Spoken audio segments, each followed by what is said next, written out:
Halo semuanya, kembali lagi bersama saya Michael. Di video kali ini kita akan membahas update tentang salah satu altcoin yang cukup banyak di request ya update-nya, yaitu adalah Phantom atau FTM gitu. Jadi kita akan melihat update terbaru, berita-berita terbaru tentang FTM, dan mungkin nanti kita akan bahas sedikit tentang ekosistem Phantom ya. Jadi membuat teman-teman yang mungkin hold Phantom ini semakin familiar juga, semakin mengenal tentang ekosistemnya Phantom sendiri, dan juga nanti kita bahas secara teknikalnya bagaimana gitu. Apakah Phantom ini cukup bagus dan level-level yang kita bisa perhatikan gitu ya. Jadi kalau teman-teman suka video ini, jangan lupa untuk share videonya, like ataupun subscribe. Kita akan langsung masuk aja ke dalam pembahasannya ya. Kalau memang kita lihat untuk secara market crypto selama beberapa hari terakhir ini memang relatif lebih sideways dan sedikit pasif gitu ya. Kita bisa lihat memang untuk hari ini market di sekitar 0,06% gitu penurunannya gitu ya. Bitcoin sendiri hanya turun sekitar 0,15%, Ethereum naik sekitar 0,22%. Jadi tidak ada terlalu kenaikan yang cukup signifikan atau penurunan yang signifikan. Begitu juga dengan Phantom di sekitar penurunan sekitar 1,9% gitu.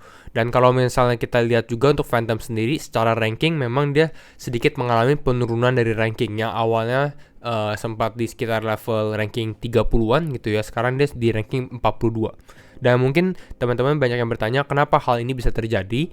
Ya salah satunya memang yang sempat kita bahas juga itu karena adanya top developer Phantom si Andre Cronje itu dia keluar dari Phantom ya. Bukan secara permasalahan dengan Phantom, tapi lebih karena permasalahan secara individu gitu. Dia mau istirahat lah. Sempat kita bahas juga di beberapa video terakhir. Nanti saya carikan juga video tentang itu. Jadi kira-kira itu untuk Phantom sekarang, dan nanti kita update dulu untuk berita terbaru untuk Phantom ya.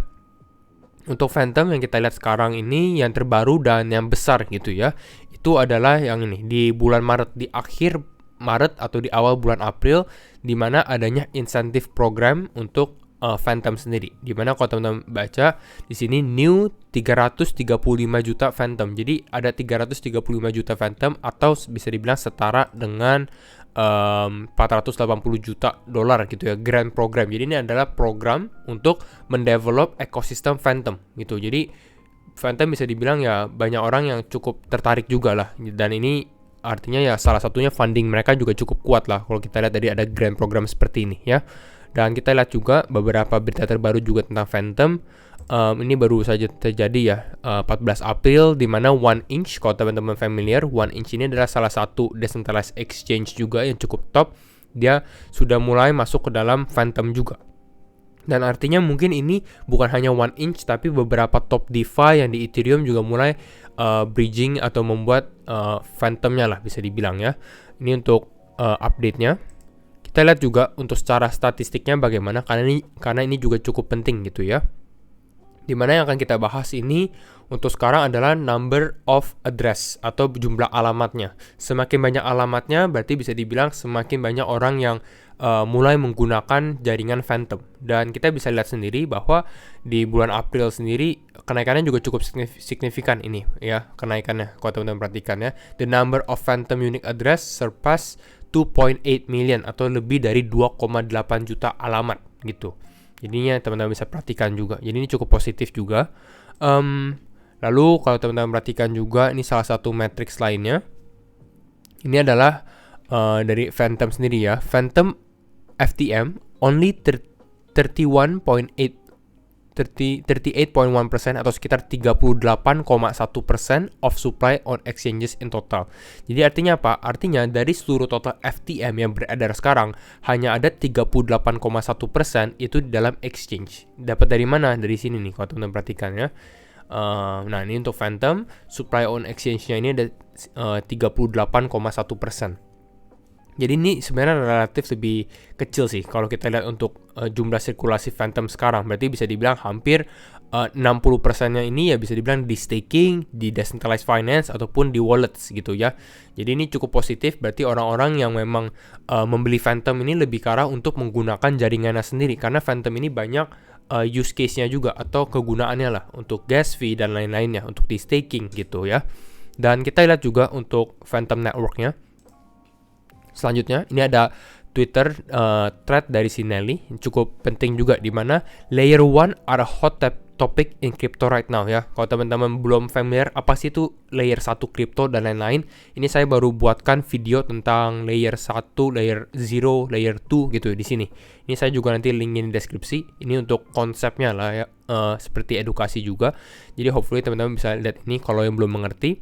Dan memang layer 1 ini lagi hot gitu. Siapa yang bisa menjadi kompetisinya Ethereum dan lain-lain. Dan memang salah satu yang bisa bilang cukup berkompetisi dan cukup menarik dan under value juga itu adalah Phantom. Makanya saya juga cukup suka dengan fundamentalnya Phantom sendiri gitu ya. Kenapa? Karena Phantom ini lebih ke arah fokus di dalam decentralized finance dan memang ekosistem di DeFi-nya dia atau decentralized finance-nya juga mengalami kenaikan yang cukup signifikan juga. Jadi itu yang kita bisa perhatikan ya dari Phantom. Dari mana kita bisa lihat dari situ matriksnya? Ini beberapa hal dari datanya sendiri. Ini kita bisa lihat dari DeFi lama. Phantom has a current market cap of just under $3 billion atau di sekitar di bawah 3 miliar dolar market capnya gitu ya. Tapi secara total value lock-nya dia itu lebih dari 6 miliar dolar. Jadi secara tidak langsung bisa kita katakan bahwa Phantom jumlah dana yang dikunci yang di lock ya, total value lock untuk decentralized finance dalam Phantom ini lebih besar dari market cap-nya. Makanya yang menariknya ya, kalau teman-teman buka untuk DeFi lama sekarang, untuk berbagai macam jaringan layer 1 lainnya di dalam di sini gitu ya. Phantom ini dia di ranking 6 ya. Dan kita lihat secara rasionya, kalau teman-teman perhatikan, ini kita zoom sedikit. Nah, kalau teman-teman perhatikan secara rasio di market cap dibagi total value lock gitu ya, di sini rasio Phantom ini di sekitar 0,47. Dan kalau kita bandingkan ke beberapa chain atau network lainnya bisa dibilang dia yang paling kecil. Semakin kecil semakin bisa dibilang ya dia cukup under value gitu ya, cukup menarik lah. Karena dari segi ranking juga, teman-teman bisa perhatikan saingannya ada Ethereum, ada Terra, ada Binance, Avalanche, Solana. Ini adalah kripto-kripto besar yang berada di dalam top 10 kripto untuk sekarang gitu. Tapi ada beberapa hal juga yang teman-teman harus perhatikan. Salah satunya adalah market cap atau total value lock ya, rasio yang kita bahas di sini can be a good initial overview. Ia cuma buat sebagai awalnya doang. Tapi sebenarnya kita udah lihat dia under value, kita harus lebih dalam lagi. Kita harus lihat secara ekosistemnya bagaimana, secara developmentnya bagaimana. Apakah benar-benar ada development, ada kenaikan dalam jumlah user dan lain-lainnya. Makanya di video kali ini kita akan bahas sedikit tentang beberapa ekosistem di Phantom gitu ya. Beberapa dia punya decentralized application-nya lah gitu ya. Kita mengenal sedikit. Ada beberapa yang akan kita bahas. Kita mungkin akan bahas satu persatu. Yang pertama ini kalau teman-teman familiar, dia ini namanya SpookySwap. Ya, SpookySwap sendiri adalah bisa dibilang the portal to DeFi. Ini decentralized exchange nomor 1 di jaringan Phantom gitu ya, SpookySwap. Ini ya hampir sama seperti Uniswap, hampir sama seperti PancakeSwap. Tapi kalau teman-teman swapping di sini atau mau beli token di sini, ini untuk token-token di jaringan Phantom gitu ya. Jadi ini SpookySwap.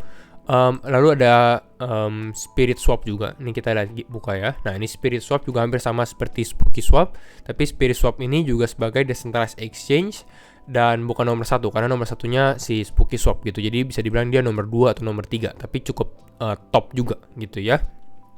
Lalu ada beberapa hal lagi selain SpiritSwap, kita lihat ada Bits ya, ini juga lumayan menarik, namanya Beethoven X. Ini kalau teman-teman yang cukup aktif di jaringan Phantom dan mau belajar lebih dalam lagi di decentralized finance, mungkin familiar dengan namanya Beethoven X, dimana ini untuk decentralized finance sih, untuk teman-teman farming token, untuk teman-teman staking dan lain-lainnya gitu ya. Walaupun secara interface ya seperti ini kurang ada interaksi lah bisa dibilang ya, tapi cukup banyak orang yang total value lock-nya sendiri juga cukup besar, sekitar 349 juta dolar ya yang di lock di dalam sini gitu ya. Ini banyak sekali pilihannya kalau teman-teman perhatikan, ini untuk farmingnya gitu ya. Dengan APR di sini teman-teman bisa perhatikan. Ini untuk Beethoven, lalu kita lihat juga ada Liquid Driver gitu ya. Become a yield hunter with Liquid Driver. Ini hampir sama juga. Tujuan Liquid Driver ini untuk staking juga, staking untuk farming dan lain-lain gitu. Secara total value lock-nya juga ada sekitar 212 juta. Jadi memang cukup besar sih kalau kita lihat dari TVL-nya gitu ya. Tapi tetap kalau misalnya teman-teman mau mencoba untuk DeFi, harus ada disclaimer juga karena pasti ada resiko gitu ya. Jadi ya teman-teman harus do your own research dan resikonya juga cukup tinggi gitu ya. Pastikan teman-teman belajar juga. Itu untuk Liquid Driver. Dan terakhir kalau kita perhatikan ini adalah Tomb Finance ya, Tomb Finance. Tomb Finance ini adalah the algorithmic token pegged to FTM. Jadi dia ada satu token yang namanya adalah Tomb gitu ya. Satu Tomb ini harusnya sama dengan satu FTM lah bisa dibilang. Ini juga untuk staking juga. Tomb Finance ada Tomb, ada T-share, sama ada T-bond gitu. Kita nggak akan terlalu detail, tapi kalau teman-teman tertarik untuk kita bahas lebih dalam lagi di ekosistemnya, mungkin bisa komen juga. Nanti mungkin kita bisa buatkan video kalau teman-teman tertarik gitu ya. Jadi ini adalah kelima top decentralized finance protocol lah bisa dibilang di dalam Phantom. Nah, sekarang kita akan bahas secara analisa teknikalnya saja untuk Phantom. Apakah Phantom masih layak untuk diakumulasi ataukah Phantom masih layak juga untuk dibeli lah istilahnya ya.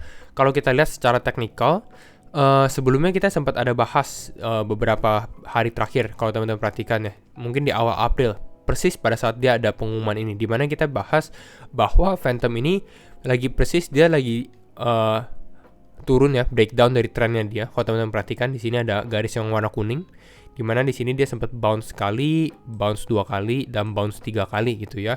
Lalu dia mengalami penurunan di level ini. Kenapa? Karena ini lebih ke arah yang tadi kita bahas di awal, karena adanya yang developer yang keluar gitu ya. Tapi kalau dari fundamental sebenarnya tidak ada yang berubah. Lalu dia mau mencoba mengalami kenaikan lagi. Dan memang kita lihat memang nih Phantom cukup mengalami kenaikan.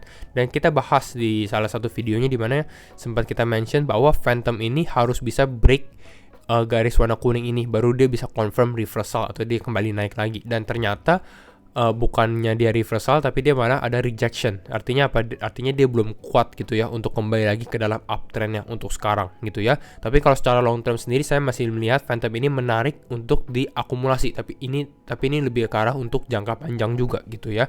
Tapi kembali lagi disclaimer on juga, teman-teman do your own research karena setiap keputusan tetap di tangan teman-teman gitu ya. Jadi ini untuk Phantom sekarang karena dia belum berhasil bisa dibilang breakout, makanya dia mengalami pelemahan juga. Bahkan ini hampir turun ke dalam bottomnya sebelumnya gitu. Dan memang situasi market crypto untuk beberapa hari terakhir juga masih kurang menentu juga gitu ya. Nah untuk sekarang bagaimana? Kalau untuk sekarang saya rasa kalau teman-teman mau misalnya membeli Phantom, bisa mungkin memperhatikan zona demand zone 2 gitu ya. Demand zone 2 yang sempat kita mention ini udah beberapa bulan terakhir gitu ya. Ini udah sempat kita buat, dimana demand zone ini berada di area sekitar 0,95 $0,98 atau di sekitar 13,6 ribu sampai 14,2 ribu gitu ya. Karena ini kalau teman-teman lihat ini sempat dia menjadi support di sini gitu. Jadi yang kita harapkan adalah kalau just in case kalau misalnya Bitcoin mengalami penurunan, dan kalau Bitcoin mengalami penurunan, seharusnya Phantom itu juga akan mengikuti Bitcoin gitu. Jadi kita mungkin bisa melihat Phantom juga mengalami penurunan, dan mungkin ini bisa ada potensi untuk menjadi support yang kuat untuk menahan Phantom lah istilahnya ya, untuk menahan Phantom sebelum dia breakdown ya. Jadi hopefully dia bisa menahan sehingga Phantom ini bisa kembali lagi mengalami kenaikan atau bahkan menembus resistance sebelumnya. Untuk resistance sekarang ya ini berada di dalam demand zone satunya sih yang kita buat di sini. Ini di sekitar level $1,27 sampai $1,33 gitu ya, atau di sekitar 18 sampai 18,8. Jadi yang kita hope adalah untuk Phantom ini kembali lagi naik ke atas untuk breakout, dan bahkan mungkin bisa breakout lagi di sini.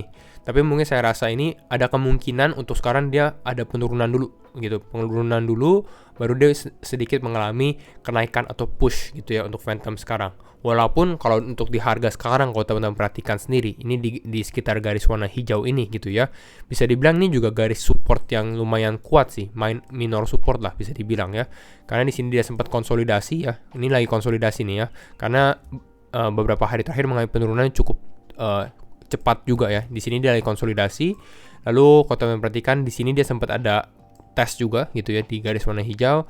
Lalu di sini juga sempat konsolidasi yang lama juga di level ini gitu. Jadi bisa dibilang ya ini juga momen yang bagus juga sih di level sekarang ya. Tapi lebih baik kalau teman-teman mau beli misalnya, lebih baik dicicil dulu dengan keadaan market sekarang, dollar cost averaging gitu. Jadi kira-kira itu untuk Phantom update-nya, dan masih cukup menarik untuk selama beberapa bulan ke depan, atau misalnya kalau teman-teman mau hold beberapa tahun ya mungkin masih cukup menarik. Tapi kita harus update terus untuk Phantom ya, bagaimana, apakah ada problem dan lain-lainnya gitu ya. Jadi itu untuk update sekedar untuk Phantom, berita-berita terbaru maupun juga ekosistemnya. Dan kalau misalnya teman-teman suka video ini, jangan lupa untuk share videonya, like ataupun subscribe, and see you in the next video. Bye bye.